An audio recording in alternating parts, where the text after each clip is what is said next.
High friends welcome to my channel Uma simple किचेने सबाइके अनेक अनेक स्वागत। आशा करी तोमरा सबाई भालो आछो, आमिओ खूब भालो आछि। आजके आमी डिमेर सुस्वादु एकटा रेसिपि तोमादेर संगे शेयर करते चले एसेछि। आजके आमार रेसिपि डिमेर कोरमा। डिमेर कोरमा बानानोर जोन्नो आमी एखाने देखो 5टा डिम सेদ্ধ निये नियेछि। एखाने आमी 5टा डिम सेদ্ধ नियेछि। एबार डिमगुलोके आमी एकटु चारिदिक थेके चिड़े चिड़े नेब। एकटा चाकुर साहाज्ये आमी डिमगुलोके चारि साइड थेके अल्प अल्प करे चिड़े नियेछि। एबार आमी समस्त डिमगुलोके एकई भावे चिड़े नेब। एबार आमी एर मध्य दिये देब सामान्य लंकार गुঁড়ো। देखो एखाने आमी सामान्य लंकार गुঁড়ো दिये दियेछि। एबार दिये देब सामान्य नुन। सामान्य नुन दिये देওয়ার পরে आमी खूब भालो करे नुन और लंकार गुঁড়ো डिमेर संगे माखिয়ে नेब। एखाने आमी नुन और लंकार गुঁড়ো डिमेर संगे खूब भालो करे आमी मेखे निয়েছি যাতে করে ডিমের ভেতর খুব ভালো করে নুন আর লঙ্কার গুঁড়োগুলো ঢুকে যায়। এবার আমি একটা কড়াই গরম করে নিয়েছি, তার মধ্যে দিয়ে দিয়েছি সামান্য তেল। তেল আমার গরম হয়ে গেছে। এবার তেলের মধ্যে আমি ডিমগুলোকে এক এক করে ছেড়ে দেব আর আমি ডিমগুলোকে হালকা করে ভেজে নেব। এখানে আমার ডিম দেখো ভাজা হয়ে গেছে। এবার আমি ডিমগুলোকে একটা পাত্রে তুলে নেব। ডিম ভেজে নেওয়ার পরে আমি ডিমের মধ্যগুলো একটা পাত্রে তুলে নিয়েছি। অন্যদিকে আমি আরেকটা কড়াই বসিয়ে দিয়েছি, তার মধ্যে দিয়ে দিয়েছি আরো কিছুটা তেল। তেলের মধ্যে আমি দিয়ে দেব 2 চামচ ঘি। এখানে আমি 2 চামচ ঘি দিয়ে দিয়েছি। দেখো তেল আর ঘি গরম হতে শুরু করে দিয়েছে।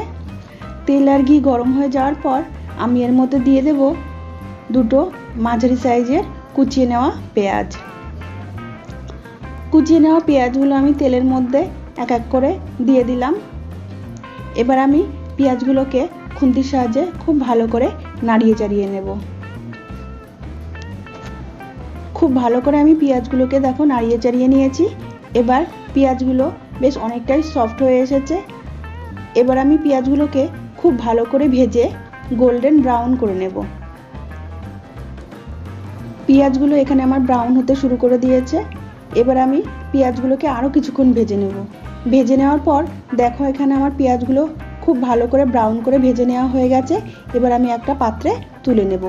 পেঁয়াজগুলো আমি একটা পাত্রে তুলে নিয়েছি আর বেঁচে থাকা কড়াইয়ের তেলটা পরিষ্কার করে নিয়েছি। এবার এই তেলের মধ্যে আমি কিছু গোটা গরম মশলা ফোড়নে দেব। সবার প্রথমে আমি দিয়ে দেব দারচিনি, দিয়ে দেব জয়িত্রী। এবার আমি এর মধ্যে দিয়ে দেব বেশ কিছুটা লবঙ্গ, দিয়ে দেব বেশ কিছুটা গোলমরিচ, দিয়ে দেব বড় এলাইচি আর দিয়ে দেব দুটো শুকনো লঙ্কা। তারপরে সবশেষে আমি দিয়ে দিলাম 3 টুকরো তেজপাতা। দিয়ে গরম মশলাগুলোকে আমি হালকা ফ্রাই করে নিয়েছি। এবার আমি এর মধ্যে দিয়ে দেব পেস্ট করে নেওয়া আদা, রসুন আর পেঁয়াজ। মিক্সিতে আমি খুব সুন্দর করে পেস্ট করে নিয়েছিলাম। সমস্ত পেস্ট আমি তেলের মধ্যে দিয়ে দিয়েছি। এবার আমি পেস্ট করে নেওয়া পেঁয়াজ, আদা, রসুন খুব ভালো করে ভেজে নেব, যাতে করে কাঁচা গন্ধটা একদমই না থাকে। খুব ভালো করে আমি এখানে ভেজে নিয়েছি। দেখো পেঁয়াজের থেকে তেল ছাড়তে শুরু করে দিয়েছে। এবার আমি এর মধ্যে দিয়ে দেব স্বাদ মতো নুন। নুন আমি দিয়ে আবারও নাড়িয়ে নেব। নাড়িয়ে নেওয়ার পর আমি এর মধ্যে দিয়ে দেব সামান্য লঙ্কার গুঁড়ো। লঙ্কার গুঁড়ো আমি দিয়ে দিয়েছি। এবার আমি বেশ কিছুক্ষণ ধরে কষিয়ে নেব। খুব ভালো করে কষিয়ে নিতে হবে। যত ভালো কষানো হবে কোরমার টেস্ট ততই সুন্দর হবে। এবার আমি এর মধ্যে দিয়ে দিলাম 1 চামচ জিরের গুঁড়ো। তোমরা চাইলে জিরের গুঁড়োর বদলে ধনের গুঁড়ো অ্যাড করতে পারো। জিরের গুঁড়ো দিয়ে দেওয়ার পর আমি আবারও নাড়িয়ে চাড়িয়ে নেব। নাড়িয়ে চাড়িয়ে কষিয়ে নিয়েছি। দেখো কি দারুণ দেখতে হয়েছে। এবার এর মধ্যে আমি দিয়ে দিলাম 10 থেকে 12টা কাজু বাদামের পেস্ট। কাজু বাদামগুলো আমি আধা ঘন্টা ভিজিয়ে রেখে তারপর পেস্ট করে নিয়েছি। এবার আমি কাজু বাদামের পেস্ট দিয়ে দেওয়ার পর কিছুক্ষণ নাড়ানো চাড়ানোর পর আমি এর মধ্যে দিয়ে দেব আগে থেকে ভেজে রাখা ডিমগুলো। আমি এই মশলার মধ্যে ভেজে নেওয়া ডিমগুলো দিয়ে দিলাম আর তার সঙ্গে দিয়ে দেব বেশ কিছুটা ভেজে নেওয়া পেঁয়াজের বেরেস্তা। পেঁয়াজের বেরেস্তা কিছুটা দিয়ে দিয়েছি। এবার আমি ডিম আর বেরেস্তা মশলার সঙ্গে খুব ভালো করে গ্যাসের ফ্লেম লোতে রেখে কষিয়ে নেব। দেখো এখানে আমি ডিম আর বেরেস্তা খুব ভালো করে মশলার সঙ্গে কষিয়ে নিয়েছি। বেরেস্তাগুলো সফট হয়ে গেছে আর মশলার সঙ্গে একদমই মিশে গেছে। তোমাদের যদি আমার এই ডিমের কোরমার রেসিপিটি ভালো লেগে থাকে, লাইক করবে, শেয়ার করবে আর কমেন্ট করে জানাবে রেসিপিটি কেমন হয়েছে। আর আমার চ্যানেলে নতুন নতুন ভিডিও পেতে হলে অবশ্যই আমার চ্যানেলটিকে সাবস্ক্রাইব করবে। এখানে আমার ডিম দিয়ে দেওয়ার পরে খুব ভালো করে মশলাগুলোকে কষিয়ে নেওয়া হয়ে গেছে। দেখো কি দারুণ তেল ছেড়েছে। এবার আমি এর মধ্যে দিয়ে দেব 1 কাপ দুধ। এখানে আমি কোনো রকম জলের ব্যবহার করব না। ডিমের কোরমাতে জলের বদলে দুধ ব্যবহার করলেই বেশি টেস্ট হয়। এবার আমি দুধ দিয়ে দিয়েছি। এর মধ্যে দিয়ে দেব 3টে চেরা কাঁচা লঙ্কা। 3টে চেরা কাঁচা লঙ্কা দিয়ে দিয়েছি। দিয়ে দিলাম স্বাদ মতো চিনি।